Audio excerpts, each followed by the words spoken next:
Hey friends and family, thank you for stopping by. If it's your first time over here, welcome. If you are an oldie, welcome back, and I appreciate you for stopping by. Today we're going to be making the delicious cinnamon rolls recipe. Guys, this is so simple, just some simple steps, and these are some ingredients that most of you probably have already in your home. So let's get baking, guys.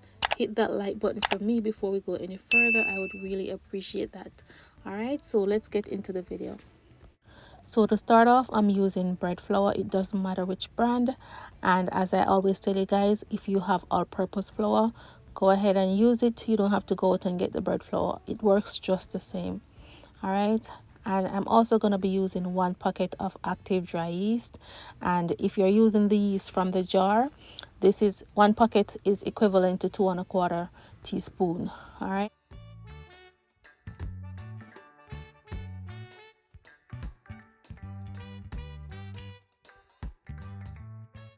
Next, I'm going to use 1.5 teaspoons of salt, and I'm also going to be using 3 tablespoons of granulated sugar and 1 egg.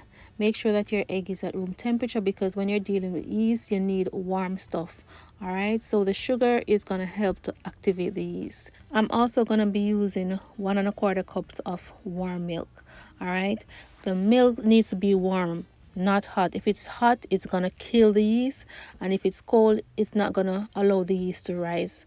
All right, so I'm also using 1/2 stick of butter, and the butter is softened, and I'm also using 1 egg. We don't need anything cold going into this bowl right now, so make sure that you take out your egg and keep it at room temperature before adding it in here. All right, so we're just going to gradually add the milk while using this spatula to combine everything, and then we're going to use our hands to knead. If you have a hand mixer, feel free to go ahead and combine everything in there. I just like to use my hands because in the past people have been saying that what if I don't have a hand mixer. So I always like to just use my hands to show you that you can create your dough by using your hands. All right, according to Blue Jeans, I'm gonna have bigger biceps and triceps, but that's fine. Blue Jeans, I already have them. They're already huge, so I don't mind. Shout out to you, Blue Jeans.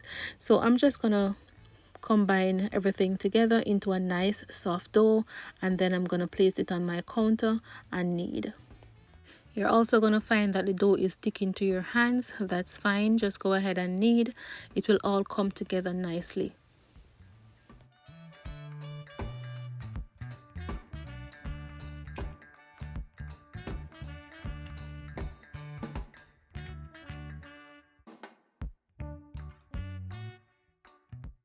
So after the dough has been properly combined, I am just going to dust my counter with some flour, and then we're going to start the kneading process.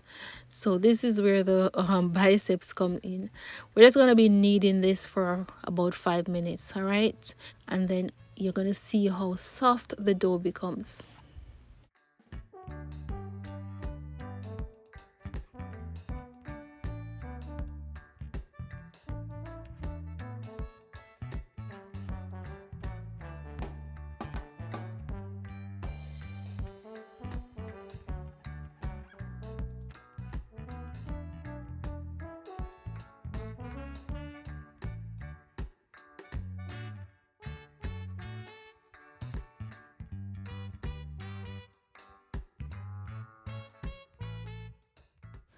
So now that my dough is nice and soft and easy to deal with, you see it's not sticking to my hands anymore, but it is still nice and soft. I'm just going to fold it up into a little ball, and then we're going to place it and allow the dough to rest. Your dough needs to rest. I'm going to let mine rest for about 10 minutes before I do anything further. All right, look at how nice and soft that is. So in order for me to remove it from my container, I am just going to sprinkle about a teaspoon of oil into the bottom of my container so that when I'm ready to lift it out, it comes out easily. So now I'm just going to cover it with a piece of plastic wrap and throw one of my kitchen towel over so that it remains warm. Okay, so I'm just going to prep my area to begin my next step. So right here I have 1 cup of dark brown sugar, and I'm going to add 3 teaspoons of cinnamon powder, and you can just go ahead and use a whisk or a fork and just combine them.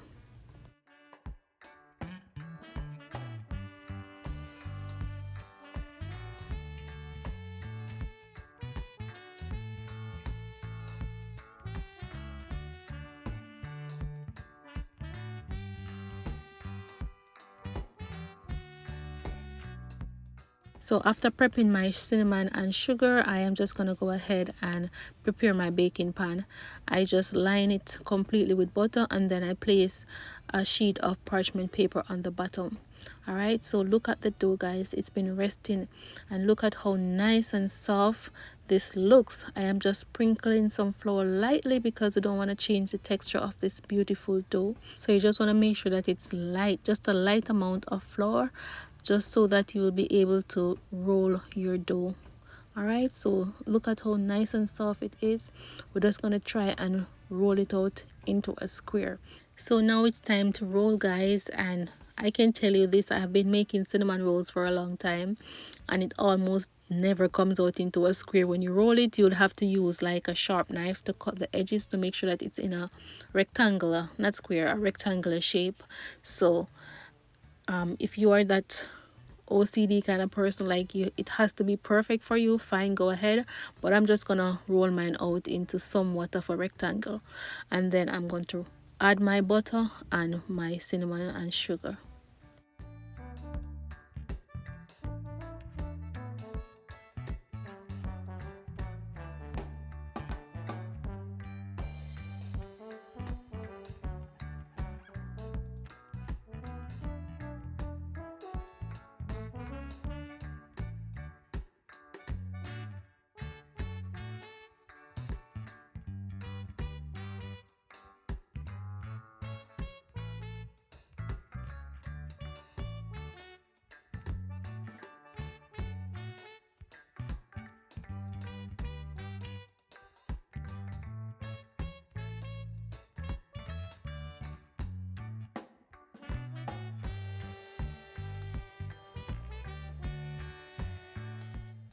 So now I am going to add my butter, and you need to have like room temperature butter so that it can spread on nicely.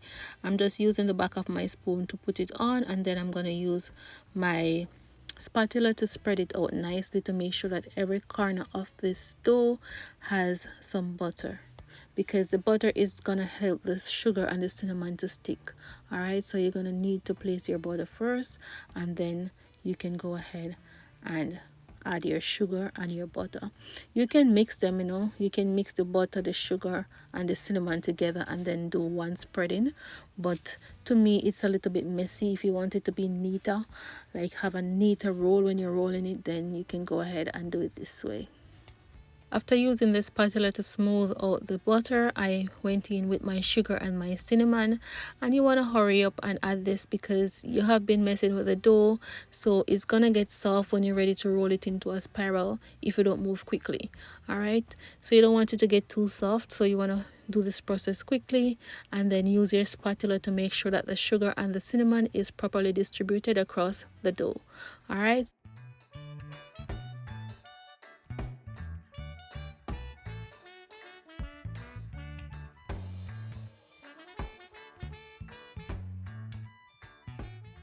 So now that I'm done, I'm just going to use a piece of paper towel to clean the sugar that fell off on the counter. You want to do that so that you don't get messy when you are doing your rolling. You don't want the sugar to go on the outside of your dough, so you want to get rid of them. Alright, so now it's time to roll. I'm just going to pinch it at one end. If you want to get more out of this, you can pinch it from the longer end so that you have a longer shape that you can get more cinnamon roll. All right, but if it doesn't matter to you, you can go ahead and roll it from any end. So just go ahead and quickly roll it up, and then you're going to slice it into your desired size. So now that I'm done with the rolling process, I'm just using my fingers to seal the long end of the dough, just to make sure that everything is nicely sealed. And then I went in and cut off the two edges. Don't throw them out. Those are just the ends, but they're still good.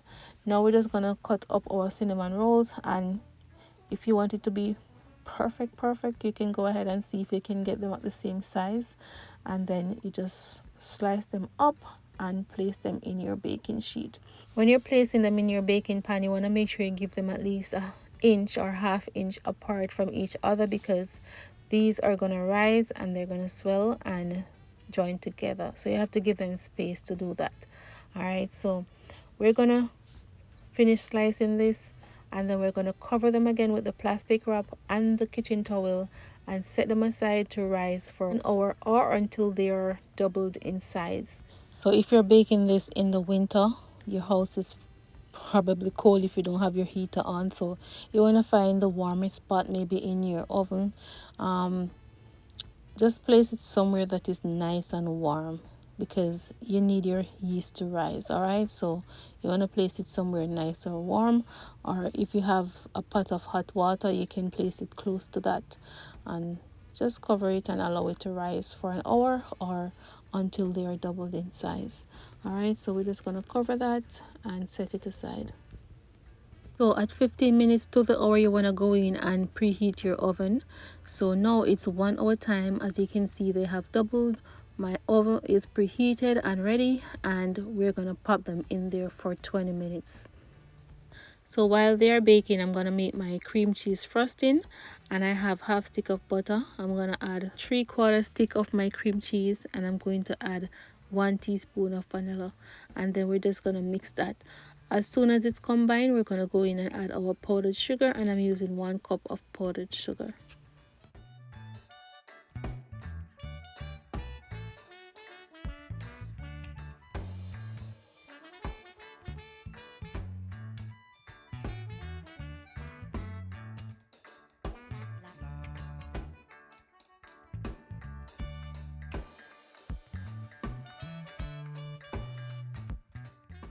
So the frosting is all done. It's nice and smooth, and this is just a perfect frosting for your cinnamon rolls. If you don't have time to make this and you want to buy the store-bought one, that's fine, but it's always best when you make it yourself. All right, so now we're just gonna spread it onto the cinnamon rolls and let it melt away. So you want to do this right as soon as the cinnamon rolls comes out the oven. When it's nice and hot and steamy, you want to add on your cream cheese frosting and it just melts away. So if you're still here watching, you've made it this far into the video, trust me, you're a real OG. All right, I want you to drop 2 hearts in the comment section if you have made it this far into the video. Thank you guys so much for watching my videos, and I appreciate every single one of you. Enjoy the rest of your week, stay safe, show some love, and I'll catch you guys in my next video. And please do not leave without giving this video a thumbs up. It really helps my channel when you do that. All right, take care, and I'll see you guys in my next one.